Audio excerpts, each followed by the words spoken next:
ازيكم عاملين ايه؟ يا رب تكونوا بألف ألف خير. أهلا بيكم في قناة قلم وسبورة. متنسوش تعملوا لايك وسبسكرايب للقناة، وعملت لكم صفحة على الفيسبوك وهحطها في صندوق الوصف عشان ايه نقدر نتواصل مع بعض بسهولة جدا.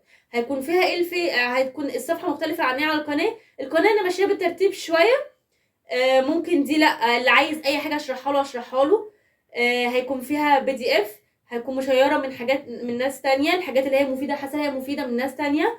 هعمل لكم امتحانات فالاتنين، يعني امشوا مع الاتنين. طيب النهارده هناخد حاجه اسمها المقارنه بين عددين، اللي هي ايه يا مس؟ اكبر واصغر ويساوي. طيب اول حاجه، لو لقينا مثلا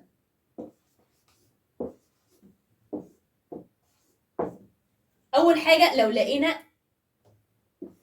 عددين وثلاث اعداد، اول لما نلاقي اتنين ولا تلات ارقام، رقمين ولا التلاتة اكبر، لا طبعا التلاتة اكبر. دي سهلة جدا، دي اسهل حاجة ممكن تقابلكم، كلهم سهلين اصلا. انهي اللي اكبر؟ لا تلاتة، دول 43، لكن دي 121، ده كتير، ده دي اكبر. طيب لو لقينا، دي اول حاجة، لو لقينا، طب احنا هنعرف بقى ازاي بقى ان شاء الله؟ طب ما هي مس بقى معلش بقى، دي تلاتة ودي تلاتة. طيب فاكرين لعبة كنا بنلعبها وزي دلوقتي بنلعبها، لو نطلع الاختلاف بين الصورة دي والصورة دي وايه الاختلاف بينهم؟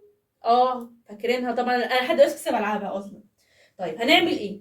هنقارن بالترتيب، خلي بالكم ركزوا معايا، هنرتب ازاي؟ مئات هنا ومئات هنا، دي 231 هنا 315. طب احنا ملناش دعوه بالارقام الكبيره. هنا كام؟ دي 2 ودي كام؟ دي 3، يبقى هنحط اكبر من التلاتة، يبقى التلاتة اكبر من الاتنين. طيب حاجه كمان، انا النهارده جايه ايه؟ بصوا الخبطكم. ايه ده؟ الاتنين دي ايه اكبر؟ ماشي، لا احنا عارفين بقى يا مس. حضرتك قلتي هنبص على المئات، ماشي، المئات هنا اتنين والمئات هنا اتنين، ده الاتنين زي بعض، هنمشي بالترتيب. هنبص الاول على المئات، وهنا المئات لقيتهم شبه بعض، هنتنقل اللي بعدها هنبص على العشرات، وهنا العشرات كام؟ 5، ايه ده؟ صح، ده دي اكبر. احنا بنقارن بين اتنين نشوفهم انهي الاكبر، الاول المئات، بعد كده العشرات، بعد كده الاحاد. طيب لو لقيت بقى، لو لقيت بقى لو لقيت كده اعمل ايه؟ ايوه يا مس احنا عارفين هنبص على المئات هنا وهنبص على المئات هنا متشابهين. طب هنبص على ايه تاني؟ الاحاد، العشرات هنبص هنا وهنبص هنا. ايه ده يا مس بقى؟ ده الاتنين واحد. طب خلاص، مش متعيط ليه؟ مش احنا بصينا على المئات لقيناها متشابهه والعشرات لقيناها متشابهه، هنبص على الاحاد، يبقى دي اكبر، ادي 8 لكن دي 6. فهمتوا؟ تاني، اول حاجه هنبص عليها لو رقمين وثلاث ارقام اوتوماتيك الثلاث ارقام. تاني حاجه هنبص عليها لو دي، هنبص 315 و231، يعني بس احنا مش بنعرف الارقام الكبيره، تمام.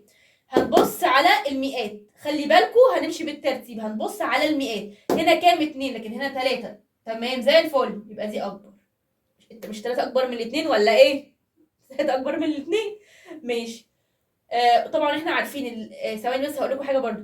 طبعا احنا عارفين الاكبر، بحب اقول احنا مش بنعرف الاكبر والاصغر. السمكه بتفتح بقها على الرقم الكبير، السمكه عايزه تاكل كتير بتفتح بقها على الرقم الكبير، تمام. هنا هنا 214 256 رقم كبير فمش عارفه اقارن. هنبص على المئات هنا وعلى المئات هنا هنلاقيهم متشابهين. طب تمام، نبص على العشرات هنلاقيهم كام؟ ده واحد وده 5، خلاص تمام. هنمشي واحدة واحدة، مئات عشرات أحاد، مئات عشرات أحاد. طب هنا 216، هنا 218، المئات 2 يوه، والعشرات واحد واحد يوه. طب وهنا 6 وهنا 8، الله ده ال8 أكبر. كده خلصنا المقارنة اللي هي أكبر وأصغر ويساوي. وما تنسوش تعملوا لايك وسبسكرايب للقناه، واي حاجه انتوا محتاجين عايزينها اشرحها لكم قولوا لي وانا اشرحها لكم. يلا باي.